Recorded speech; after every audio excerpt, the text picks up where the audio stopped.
अगस्त 24, 2025 की सुबह की धूप फ्रेंच विंडोज से अंदर आ रही थी, जिससे फर्श पर गोल्डन पैटर्न्स बन रहे थे। रिया और आरव के लिए यह घर उनकी नई जिंदगी की शुरुआत था। हर एक डिटेल, प्लश सोफा से लेकर टाइनी सेरामिक बर्ड्स तक बड़े प्यार से चुनी गई थी। उनकी हंसी से कमरे भर जाते थे, जो उनकी नई शुरुआत की खुशी को दिखाता था। आरव ने रिया को एक वेज में लिलीज लगाते देखा। उसकी स्माइल सूरज की रोशनी से भी ब्राइट थी। उसने रिया को अपनी बाहों में भर लिया। हमारा घर फाइनली कंप्लीट हो गया, उसने फुसफुसाते हुए कहा। रिया उसके करीब आई। उसे ऐसी शांति महसूस हुई जो उसने पहले कभी नहीं जानी थी। शादी का केओस पीछे छूट गया था। आगे क्वाइट मॉर्निंग्स और एंडलेस कॉन्वर्सेशंस थी। उन्होंने अपनी नई जिंदगी को बच्चों की तरह एक्सप्लोर किया। कुकिंग, वॉकिंग, अपने नेबरहुड को डिस्कवर करना। हर पल एक मेमोरी बन गया जो उनकी शेयर्ड एग्जिस्टेंस के फैब्रिक में बुना गया था। बाहर की दुनिया उनके इस हेवन में फीकी पड़ गई थी। उनका लव अटूट लग रहा था, एक जेंटल रिवर जो ट्रैंक्विलिटी का वादा कर रही थी। लेकिन जिंदगी शायद ही कभी अनइंटरप्टेड हैप्पीनेस की स्क्रिप्ट फॉलो करती है। जब वे अपनी दुनिया बना रहे थे, तब एक तूफान जमा हो रहा था। एक पुराना दुश्मन रिवेंज के लिए भूखा शैडो से देख रहा था। उनकी परफेक्ट वर्ल्ड का टेस्ट होने वाला था। शांति बस तूफान से पहले का प्रेल्यूड थी। परेशानी का पहला संकेत सबटल था, एक फीलिंग ऑफ बीइंग वॉच्ड। रिया को यह तब महसूस हुआ जब वह बैल्कनी में पौधों को पानी दे रही थी। एक फ्लिकर ऑफ मूवमेंट, एक एम्प्टी स्ट्रीट। उसने इसे नर्व्स मानकर डिसमिस कर दिया, लेकिन यह फीलिंग वापस आई, परसिस्टेंट और कोल्ड। आरव ने उसकी अनीज को नोटिस किया, उसकी darting eyes, tense shoulders. Is everything okay Riya? उसने पूछा। उसने एक स्माइल फोर्स की, उसे परेशान नहीं करना चाहती थी। लेकिन शैडो बढ़ती गई, इंसिडेंट्स जमा होते गए। उनका न्यूज़पेपर हमेशा डोर स्टेप पर रहने वाला गार्डन में श्रेडेड मिला। उनकी कार के विंडशील्ड पर एक डेड रोज मिला। छोटी छोटी चीजें इजीली डिसमिस्ड, लेकिन वे पर्सनल लगी। हर इंसिडेंट ने उनकी सेंस ऑफ सिक्योरिटी को कम कर दिया। आरव ने उसे रिएश्योर करने की कोशिश की, एक एक्स्ट्रा लॉक लगाया, लेकिन उसे भी एक बढ़ती हुई अनईज महसूस हुई। विक्रम के साथ एक बिजनेस राइवलरी की मेमोरी से हॉन्टेड था। उसने इस थॉट को दूर कर दिया, यह मानने से इनकार कर दिया कि कोई इतनी देर तक ग्रज रख सकता है। उसने रिया को गले लगाया, उसे प्रोटेक्ट करने का वादा किया। अनअवेयर की थ्रेट पहले से ही उनके दरवाजे पर था। उनका फोर्ट्रेस हर गुजरते दिन के साथ कम सिक्योर महसूस हो रहा था। उनके परफेक्ट वर्ल्ड में क्रैक्स दिखने लगे थे। एक डिम रूम में विक्रम रिया और आरव की एक फोटो को घूर रहा था। उसका चेहरा नफरत से भरा हुआ था। खुशी, उसने थूका, मेरी जिंदगी के खंडहरों पर बनी हुई है। आरव ने उसका बिजनेस, उसकी रेप्यूटेशन बर्बाद कर दी थी। अब विक्रम आरव की खुशी बर्बाद करना चाहता था। उसका प्लान साइकोलॉजिकल वॉरफेयर था, सिर्फ चोट पहुंचाना नहीं, बल्कि उनकी दुनिया को अंदर से डिसमेंटल करना। उसने अपने आदमियों को गोस्ट बनने का ऑर्डर दिया। साइंस छोड़ना, कभी दिखाई न देना। फटा हुआ न्यूज़पेपर, मरा हुआ गुलाब, बस ओपनिंग मूव्स।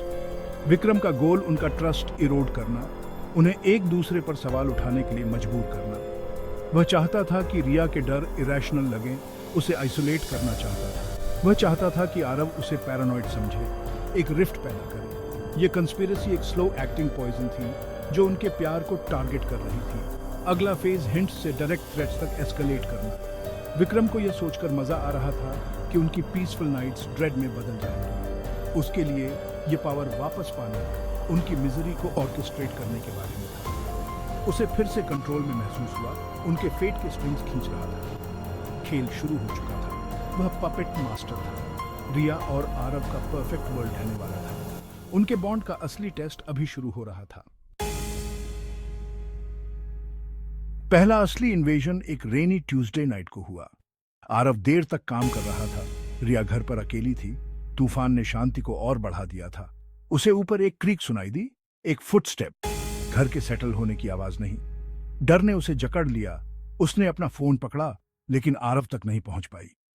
अकेली वह किचन तक रेंगती हुई गई, एक फ्राइंग पैन पकड़े हुए। हर शैडो एक थ्रेड बन गई। उसका घर एक केज जैसा लग रहा था। वह दीवार से सटकर खड़ी हो गई, दिल धड़क रहा था, किसी भी आवाज को सुन रही थी। अचानक सामने का दरवाजा खुला। आरव घर पर था। राहत ने उसे ओवरवेलमिंग कर दिया। वह उसके पास भागी, पैन जमीन पर गिर गया। आंसुओं के बीच उसने उसे बताया कि क्या हुआ था। आरव ने एक गोल्फ क्लब से घर की तलाशी ली, कुछ नहीं मिला। Windows locked, door secure, break in का कोई साइन नहीं। एकमात्र सबूत रिया का रॉ फियर। उनका सैंक्चुरी अब सेफ महसूस नहीं हो रहा था। दुश्मन ने दहलीज पार कर ली थी, अनसीन बट रियल। उनके घर में ट्रस्ट टूट गया था। उन्होंने जो फोर्ट्रेस बनाया था वह अब एक ट्रैप जैसा लग रहा था। थ्रेट अब सिर्फ एक शैडो नहीं था। उस घटना के बाद डर उनके घर में बस गया।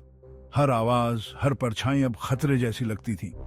रिया को नींद नहीं आती थी और उसकी रातें फियर अपने सपनों से भर गई थीं। उसने घर की सारी लाइट्स जलाए रखने की जिद पकड़ ली, जिससे घर अब उजला मगर बेरौनक सा लगने लगा। आरव ने हर कोशिश की लेकिन कोई सबूत नहीं मिला, न कैमरे में न घर में। अब वो सोचने लगा कि शायद रिया जरूरत से ज्यादा फियरी हुई है। उसने रिया से कहा कि शायद उसे किसी थेरेपिस्ट से बात करनी चाहिए। रिया को यह सलाह धोखे जैसी लगी। पहली बार आरव ने बिना शर्त उस पर यकीन नहीं किया था। तुम सोचते हो मैं पागल हूं, है ना? रिया ने कांपती आवाज में पूछा। आरव ने थक कर कहा, ऐसा नहीं है रिया, मैं बस तुम दिफीटी फिक्र करता हूं। कोई सबूत नहीं है कि यहाँ कोई आया था। उसके ये तर्क उनके बीच की खाई और चौड़ी कर गए। रिया के लिए सबूत की जरूरत उसके डर को नचारने जैसी थी। विक्रम की चालें काम कर रही थी। डर अब शक और गलत फहमी में बदल रहा था। सुरक्षा का भ्रम एक शाम टूट गया। आरव घर लौट रहा था जब एक काली सेडान उसकी कार के पीछे लगी।